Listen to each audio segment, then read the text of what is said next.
Janu, kamu nggak capek tiap hari angkat padi di karung-karung? Idan, kamu mentang-mentang udah dapat kerja di kota, kenyataannya jadi berubah gitu. Yang penting kan kerjanya halal. Janu, bukan gitu dan kerjanya nggak salah. Tapi apa kamu nggak pengen kerja di kota? Saya yang udah jadi sarjana, pas lulus malah jadi kuli di sawah bapak sendiri. Idan, aku bingung mau mulai dari mana, Jan. Perusahaan di kota banyak. Aku juga sungkan sama bapak. Uangku belum cukup buat ongkos ke sana. Janu, kalau mau, aku punya rekomendasi perusahaan. Tapi hati-hati, kadang HRD-nya galak banget. Setelah mereka pulang dari sawah, di perjalanan kembali rumah, Jidan memikirkan tawaran Janu tadi. Pasti akan sangat keren kalau dia bisa bekerja di perusahaan. Idan, Bu, menurut Ibu bagaimana kalau aku kerja di kota? Aku mau melamar pekerjaan di sana. Ayo, loh ya bagus dong. Kamu kan udah lama nganggur, sarjana. Kalau kerja di kota gajinya pasti besar, nambah pengalaman juga. Idan, ya betul, Bu. Tapi apa Bapak mengizinkan? Ongkos ke kota kan gak murah. Ayo, nanti ibu bilang ke bapak, pasti diizinkan. Kan niatnya baik mau kerja. Bapak pulang dari sawah. Ternyata dia mendengar percakapan Jidan dan ibu dari balik pintu luar.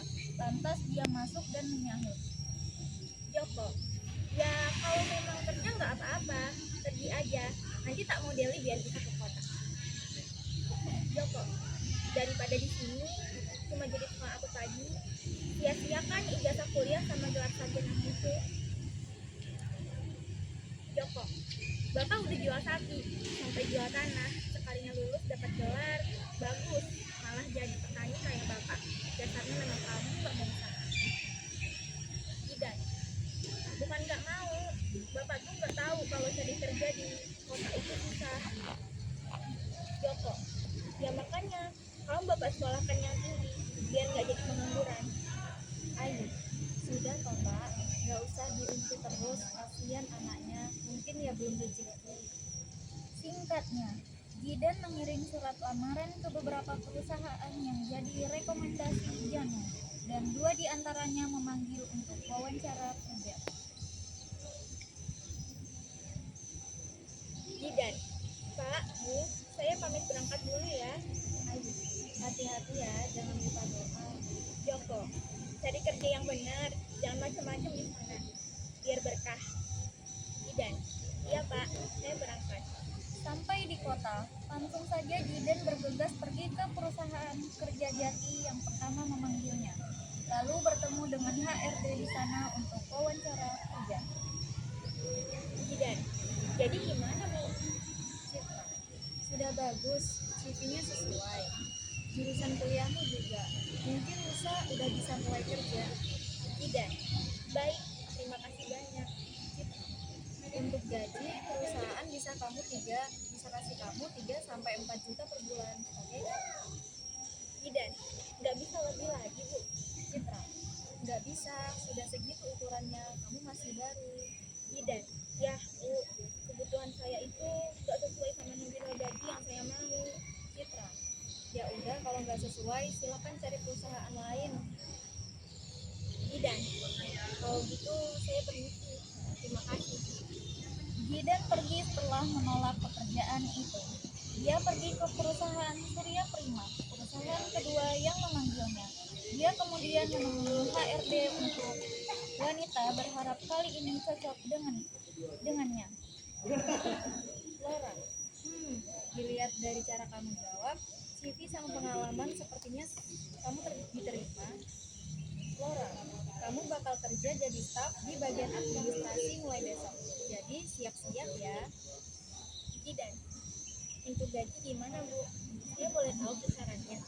Laura, astaga Jidan, saya kira fresh graduate seperti kamu nggak mempermasalahkan gaji. Jidan, saya banyak kebutuhan, jadi saya harus tanya. Laura, 5 juta per bulan itu sudah nominal tertinggi dari perusahaan. Apa ada masalah? Jidan, saya mau gajinya dinaikkan sedikit. Saya tidak bisa kerja kalau gajinya cuma segitu. Lora, kalau tidak mau gaji segitu, cari perusahaan lain. Kamu masih fresh graduate aja udah banyak mau. Lora, harusnya bersyukur, baru lulus dan gak punya pengalaman. Diterima kerja itu berarti perusahaan memberi kamu kesempatan belajar.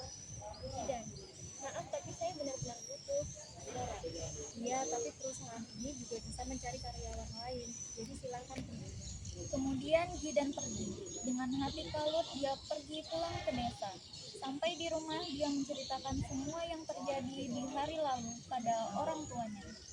Jidan, Pak, Bu, aku nggak diterima kerja. Maaf. Joko, kok bisa? Bukannya kamu sudah memenuhi syarat? Ayu, iya, memang masalahnya apa? Jidan, gajinya nggak sesuai. Semuanya menawarkan cuma 4 juta. Sedangkan saya maunya dapat gaji 10 juta. Joko, oh alah Dan, bocah gemblung. Ya pantas gak ada yang nerima kamu. Dasarnya bocah gak mikir. Pada akhirnya bukan semangat yang didapat Gidan, tapi kekesalan dari kedua orang tuanya yang berujung jeweran dari ibunya.